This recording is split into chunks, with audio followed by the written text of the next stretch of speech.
Buenos días, ¿cómo estamos? Bueno, estaba escuchando esa palabra de la pastora tan tremenda.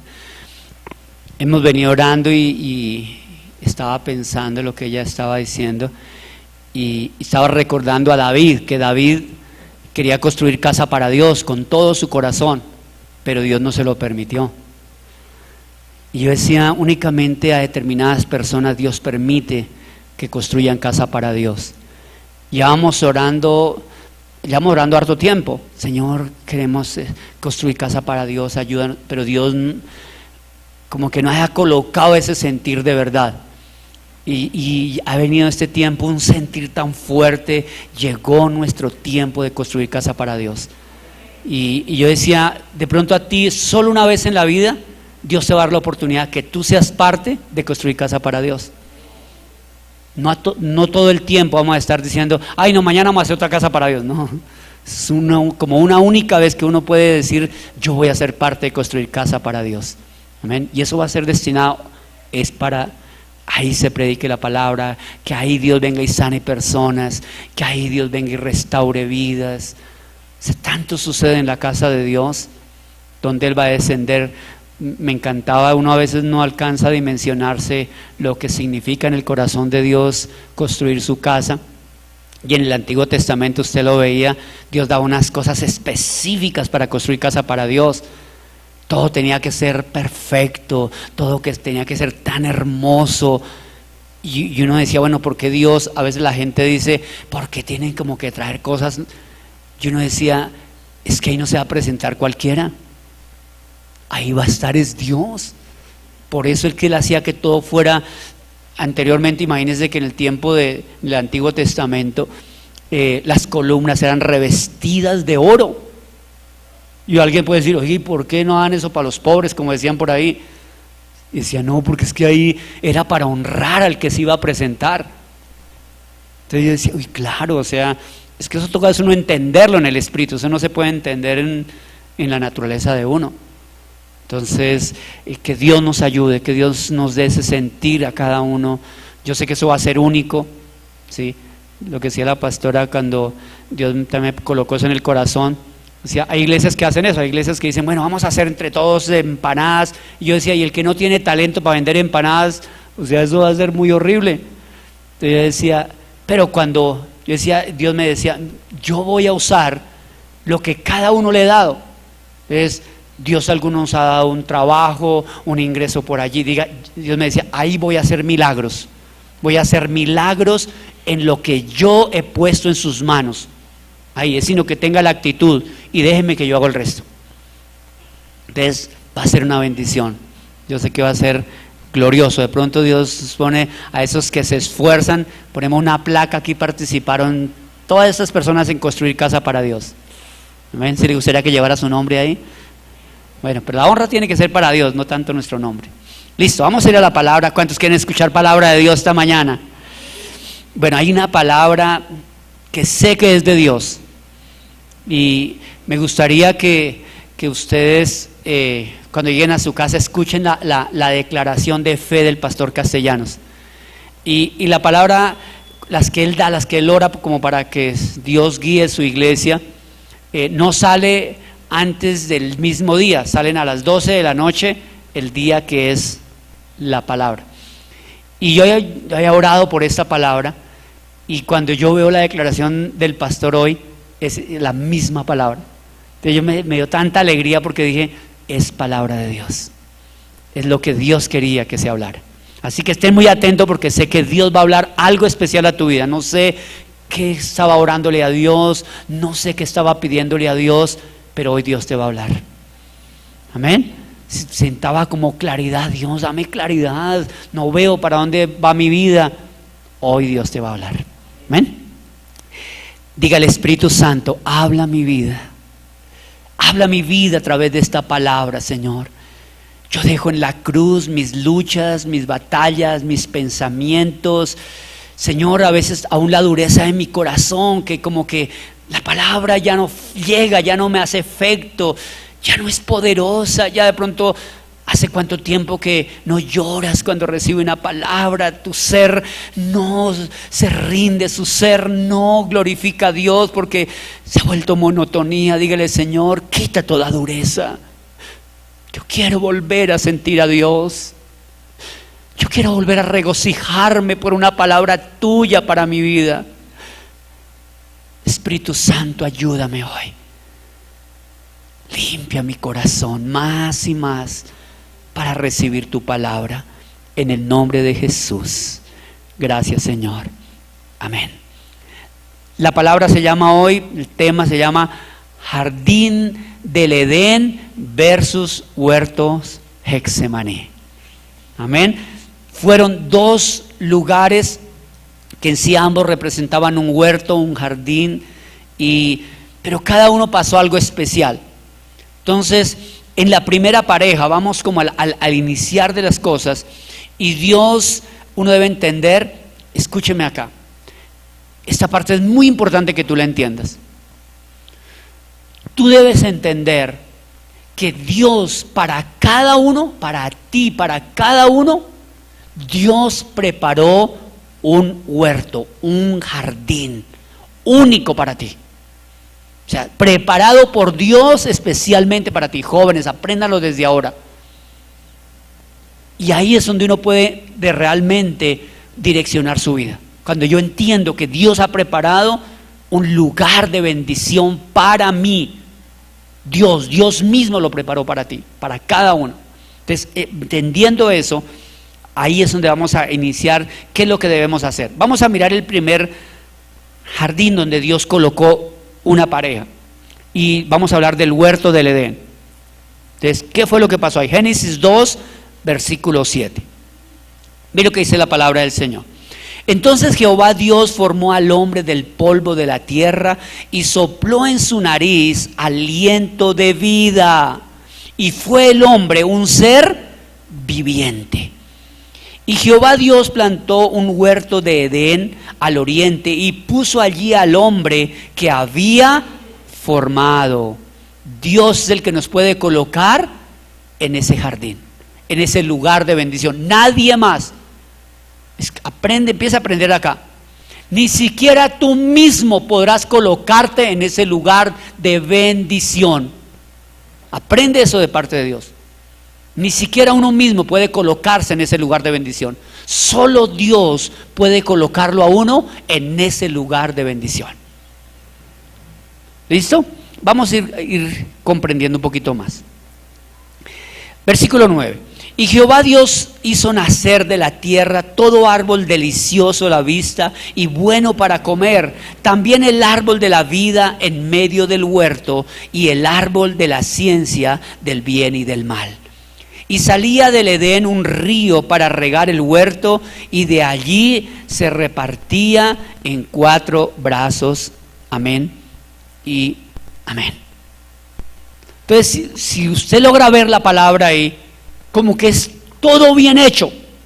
Yo miraba, iba al versículo último y dije, claro, o sea, Dios, ¿se acuerda que la Biblia dice que Él enviará lluvia a su tiempo? ¿Sí? O sea, para que todo te salga bien. Y entonces decía, claro, Dios al final dice que Él colocó el río. Y yo decía, ¿para qué era el río? Para que perdurara todo lo que Él había sembrado, para que se mantuviera todo lo que había sembrado. ¿Qué es lo que a veces uno lucha con eso? Entonces, arranco algo pero no perdura. Inicio un trabajo, no perdura. Inicio una familia, no perdura. Inicio mi vida, la quiero tener bien, y a ratos parece como dice la Biblia, las olas del mar. A ratos para allí, a ratos para el otro lado. Es porque realmente no está la plenitud de la bendición de Dios. Pero vamos a ir avanzando. Comprendamos un poquito el primer versículo. El primer versículo, si usted ve, llega y dice que Dios formó al hombre del barro. O sea, todos estamos formados, por eso cuando uno muere, ¿cómo se vuelve? Barro. Entonces ahí es cuando uno comprende, de verdad todos sí somos formados por Dios. Gente buena y gente mala está formada por Dios. Aquí va la diferencia, escúcheme, porque para que tú puedas estar realmente en ese jardín de bendición, en tu lugar de bendición, jardín lo llama es porque es bonito, ¿no? O sea, porque usted mira, por eso dice que los árboles eran deliciosos, eran a la vista, eran agradables, el fruto era delicioso, o sea, como que uno se deleita en ese lugar. Entonces, ahí es cuando llega y dice que Él los formó toda la tierra, pero dice luego que Él sopló aliento de vida en el hombre para que pudiera ser un hombre viviente. Y aquí es donde uno tiene que entender algo más profundo. ¿Y qué era ese ser viviente? Él sopló ¿de qué? De su aliento de vida, de su vida, de su naturaleza de vida que hay en Dios. Para que uno pueda comprender ese propio lugar de bendición que hay para ti, tú lo puedes comprender, pero bajo la unción del Espíritu Santo, bajo la presencia de Dios. No lo puede comprender ni en su naturaleza humana, no lo puede comprender ni por ningún hombre, solamente lo puede comprender bajo la unción del Espíritu Santo. Por eso dice que Él pudo ser un hombre viviente. Entonces, cuando uno comprende eso, mucha gente no vive en ese lugar. ¿Por qué? Porque Dios dijo que cuando nosotros, el pecado lo llevaría ¿a qué? A la muerte. Y la muerte es oscuridad, la muerte es destrucción, la muerte es todo lo negativo. Entonces ahí es cuando uno debe comprender, yo quiero estar en el lugar correcto de bendición, tengo que tener el Espíritu de Dios. Si no, nunca va a ocurrir. Tienes que ser, escúcheme acá, esto es para alguien que conoce más espiritualmente. Tú tienes que ser un hombre, una mujer viviente, que tenga la vida de Dios. ¿Quiere comprender un poquito más? Tener algo más grande, que te parezcas a Dios. ¿Quieres estar en el lugar de bendición? Debes parecerte a Dios más. Y tú mismo el que lo sabe, el único que lo sabe es uno. Yo me parezco a Dios el lunes, yo me parezco a Dios el martes. Yo me parezco a Dios como yo pienso. Yo me parezco a Dios como yo siento. Cuando miras a tu esposa, cuando miras a las otras mujeres, ¿te pareces a Dios? Entonces ahí es que tenemos que mirar cada uno. Amén. Entender que ese Espíritu de Dios, esa naturaleza de Dios, nos va a llevar a disfrutar de las bendiciones de Dios. Únicamente, escúcheme, tú nunca, en tu naturaleza, tú nunca podrás disfrutar de tu familia. En tu naturaleza nunca podrás disfrutar de tu trabajo. En tu racionamiento humano, en tu capacidad humana, nunca va a poder disfrutarlo. Hasta que uno tenga la naturaleza de Dios.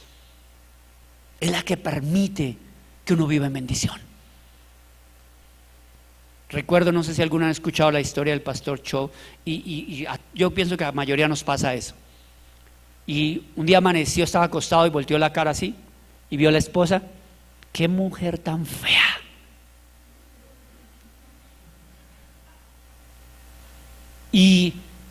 Pero a los momenticos reaccionó y dijo: Dios mío, eso no es de Dios.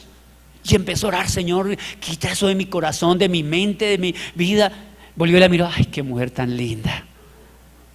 Gracias, Dios, es mi ayuda idónea, la que viene de ti, que me va a ayudar en todas mis ideas. Nunca la mire: uy, esta vieja, todo pone problema. O el esposo, ¿no? Usted sí, Dios mío, escogí el peor. No, empiece a mirarlo con los ojos de Dios. Es el hombre de Dios que Él me envió. Gracias, Señor, tú lo escogiste, Señor. Faltan unas pulitas, pero tú lo escogiste. O la mujer de Dios.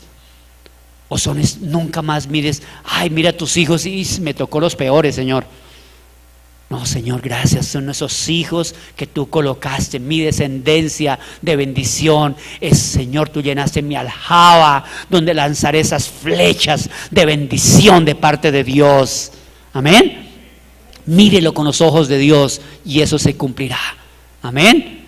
¿Qué tal Dios nos mirara cuando nos equivocamos un poquito? Nos mirara: ay, no, Señor, este Francisco, no sé qué voy a hacer con este.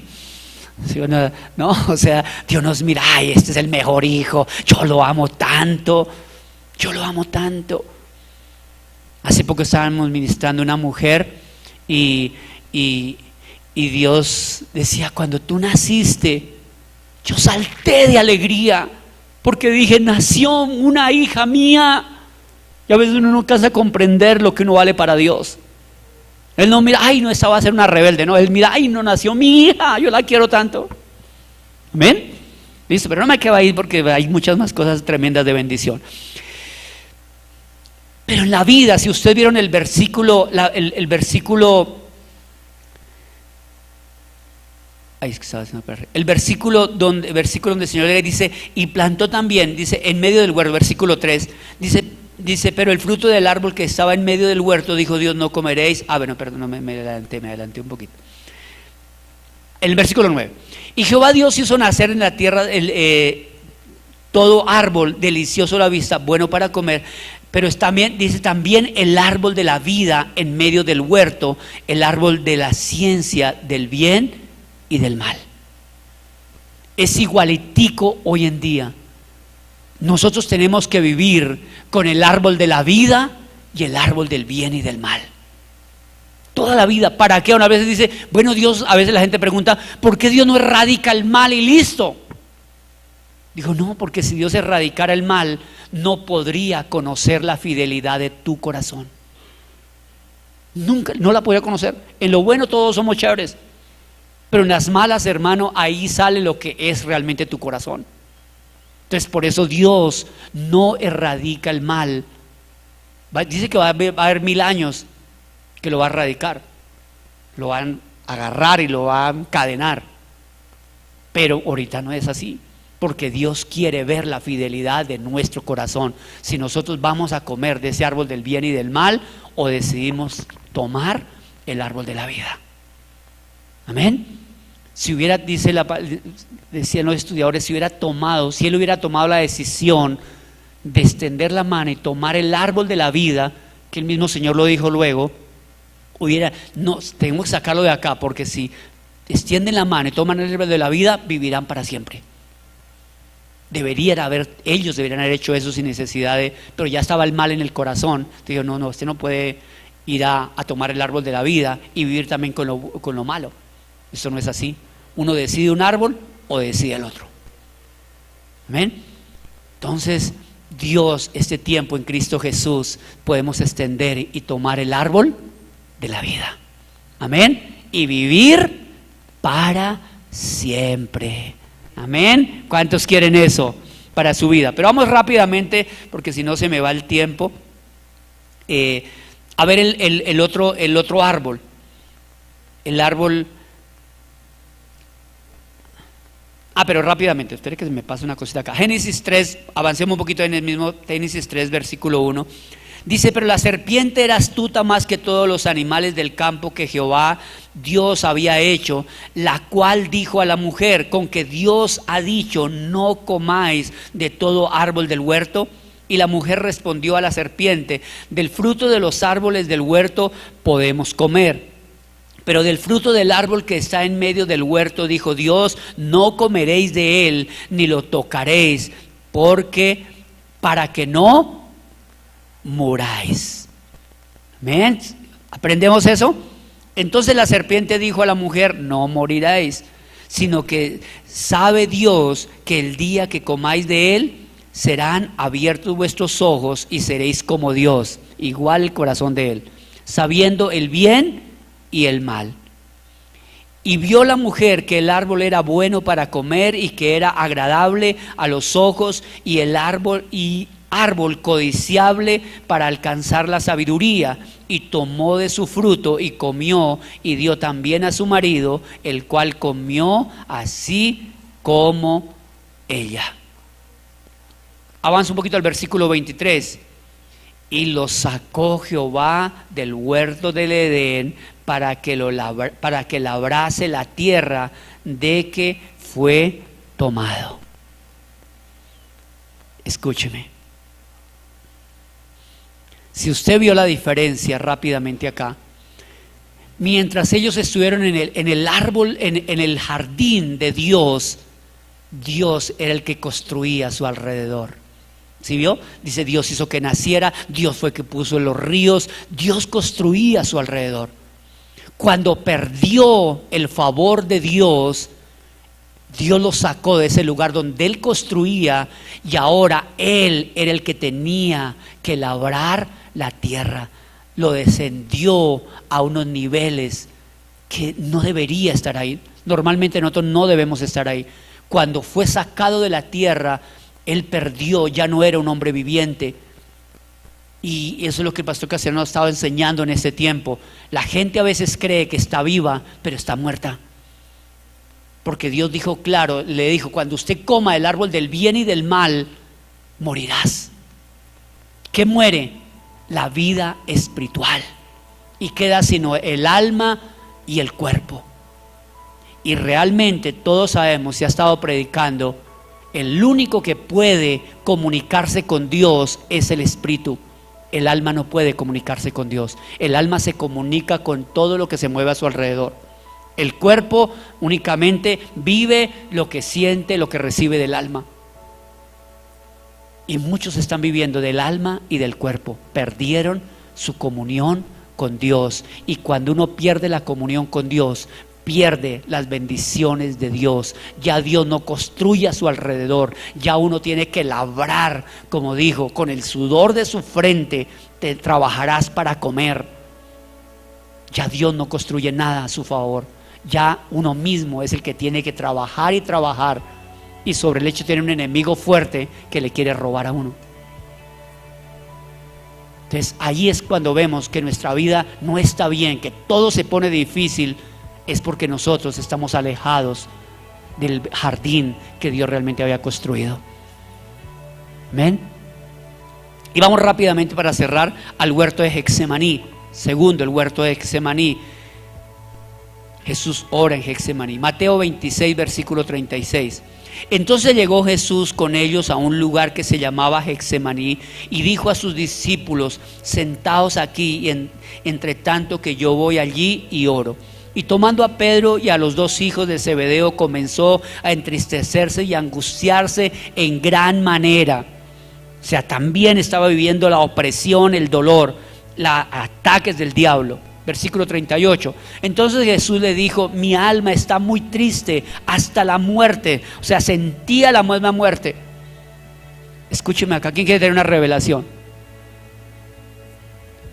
Cuando llegó la serpiente, que era la misma muerte, cuando llegó al pie de Adán y Eva, ellos no lo entendieron, que era la muerte que los estaba visitando. El pecado lo estaba visitando, que era la misma muerte. Aquí Jesús es diferente. Él les dijo: siento la muerte. Él discernió que la muerte estaba ahí, que quería atraparlo. ¿Sí ve la diferencia? Cuando una persona está con Dios, siente lo malo, discierne lo que se mueve mal a su alrededor. Cuando una persona no tiene a Dios, no discierne el mal. No, lo que dice la palabra, no sabe reconocer entre su mano derecha y su mano izquierda. No sabe reconocer entre lo bueno y lo malo. Y así mucha gente vive y cree que está viviendo, y mentiras, está más muerta que viva. Por eso es que no puede vivir las bendiciones de Dios, porque está muerta. Seguimos rápidamente ahí. Como el Señor dijo: mi alma está ¿qué? Está triste hasta la muerte. Quedaos aquí y velad conmigo. ¿Qué hay que hacer? Velar, pelear esas batallas en la presencia de Dios. Versículo 39, yendo un poco adelante, se postró sobre su rostro, orando y diciendo: Padre mío, si es posible, pasa de mí esta copa, pero que no sea como yo quiero, sino como tú. Aquí Adán y Eva, ¿sí ve la diferencia? Jesús estaba diciendo: Señor, que estos momentos de dificultad, no deje que ese yo se levante, no deje que ese yo se rebele, no deje que ese yo quiera hacer las cosas a su manera. Señor, que no sea como yo, guíame tú, por favor. Él se rindió. La manera de no dejarse sacar del lugar de bendición es no dejar que el yo tome control, no dejar que el diablo tome control. Por eso el diablo le vendió a Adán y Eva, le dijo: ay, es que si ustedes comen de ese árbol, serán como Dios, comprendiendo lo bueno y lo malo. No, hermano, y era lo contrario, quedaban ciegos entre lo bueno y lo malo. El diablo siempre le vende mentiras, el hombre siempre le venderá mentiras. Nunca permitas un consejo de alguien que no esté comprometido con Dios. Escúcheme acá, esta mañana les compartí algo que quiero también, hoy en este tiempo está pasando continuamente.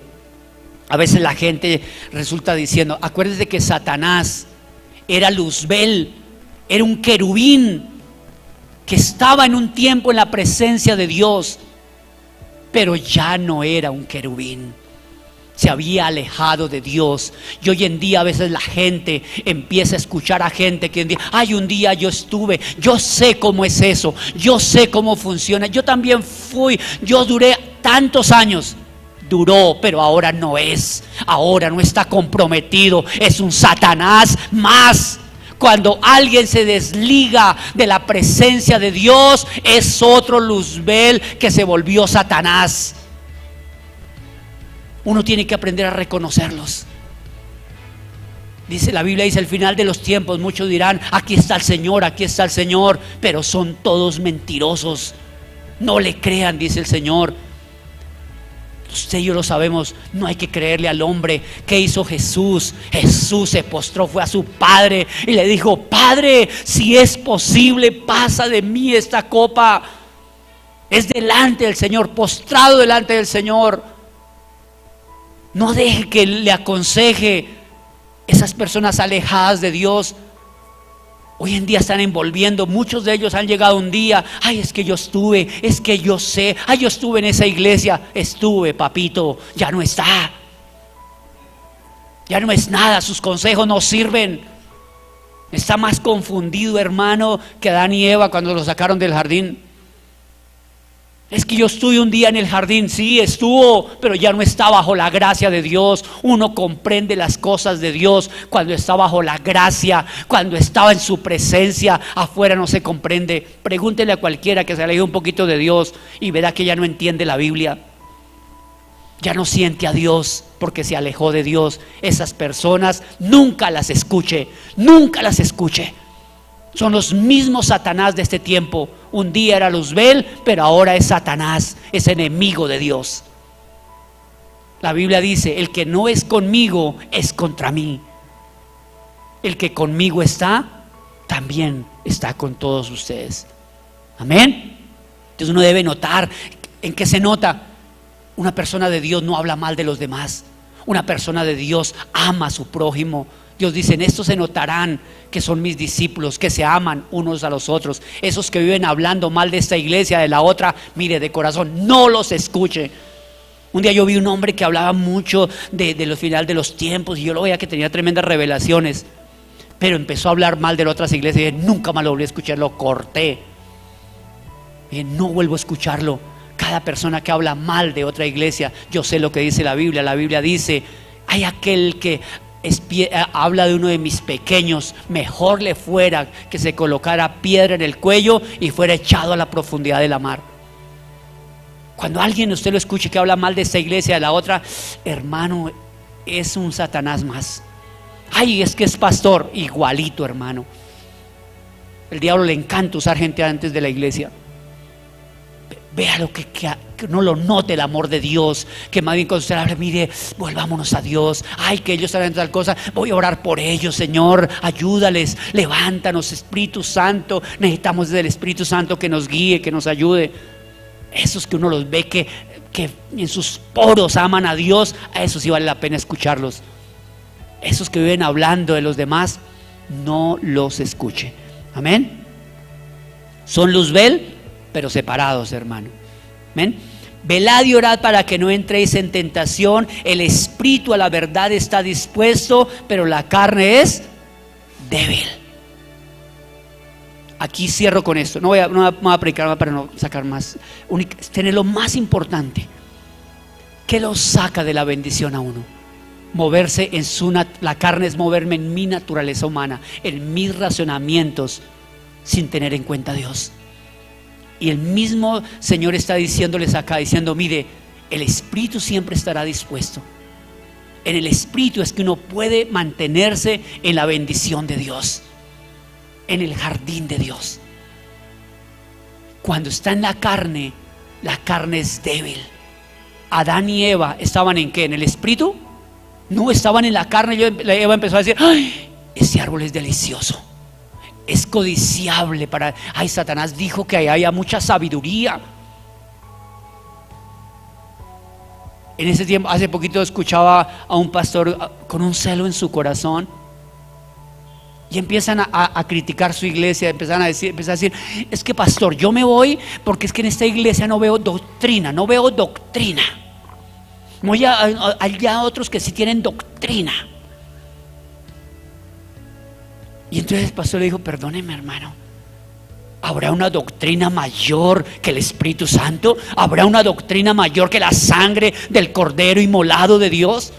Es el mismo engaño que andaba Saulo cuando no conocía al Señor. Saulo hizo fue lo contrario. Saulo dijo: yo dejo todo lo que había aprendido de doctrina, ya todas esas doctrinas que tenía, que había aprendido allá de Gamaliel y de todos los escribas y fariseos, doctrina, por el amor a Cristo. Y dijo: mi vida ahora la dediqué a predicar a Cristo. Y me encanta mi pastor César Castellanos, que usted lo ve, la sangre, la cruz, la sangre, la cruz, la sangre. Necesita más a los 5 derramamientos, necesita más a las 7, los 7 derramamientos, las 5 confesiones. Yo no sé por qué predica más, porque se dedicó a predicar a Cristo crucificado. Qué mejor doctrina que lo lleven a uno a Cristo, hermano. Yo soy el camino, la verdad y la vida. Hemos visto gente con una mano de doctrina, pero secos espiritualmente. Uno ora aplicando la sangre de Jesús y uno recibe vida, uno recibe gozo. El Espíritu Santo, donde se predica la sangre, el Espíritu Santo se manifiesta. Él obra milagros, sanidades, prodigios. Hermano, dejemos doctrinas de hombres y volvamos a Cristo crucificado. Amén. Él es nuestra salvación. La Biblia no dice, con todas esas doctrinas del Antiguo Testamento, dice la Biblia que sabe por qué el Señor tuvo que decir que la ley tenía que dejarla en ese momento. Bueno, es otro cuento, pero prácticamente diciendo, ya la ley no te va a poder traer salvación. Es la gracia la que te trae salvación. Yo decía, hermano, porque la gente se enredaba con todas las doctrinas que no podía realmente estar delante de Dios. Yo decía, en cambio Cristo es sencillo. ¿Qué tanto es la difícil entender de ir a la cruz, morir juntamente con Él y resucitar juntamente con Él? Qué difícil esa doctrina. Y ahí que encuentra uno, salvación eterna, hermano. Sencillo. No se enreden, no nos enredemos, no enredemos a la gente, que fue lo que el Señor le dijo. Le dijo a los fariseos, le dijo: ustedes han quitado la llave, ni entran ni dejan entrar. Esa gente que a veces enreda con una mano de doctrinas, uno lo mira y no tiene al Espíritu Santo, no ama a Jesús. Pero alguien que predica sencillo, alguien que predica, ¿sabe por qué el Señor no escogió a los superletrados? Prefirió escoger a los sencillos, porque dijo: estos sí entienden lo que les voy a decir de esta nueva doctrina. Conozcan a Cristo, conozcan al Salvador del mundo. Listo. ¿Quién dicen que soy yo, Pedro? Tú eres el Hijo del Dios viviente, el Cristo. Pedro, sobre esta roca edificaré mi iglesia, sobre esa doctrina edificaré mi iglesia. Conozca a un Cristo vivo, conozca al Cristo, y sobre esa roca edificaré mi iglesia. Y en esa iglesia está tu bendición, tu jardín. Amén. Ahí está la plenitud de tu bendición, ahora y para vida eterna. ¿Difícil entender esa doctrina o los enredo? O le traigo un teólogo, ¿no? Me encanta la manera sencilla que predicaban los apóstoles, la manera sencilla que predicaba Pablo. No se complicaba, predicaba a Cristo y a Cristo crucificado, sencillo. Amén.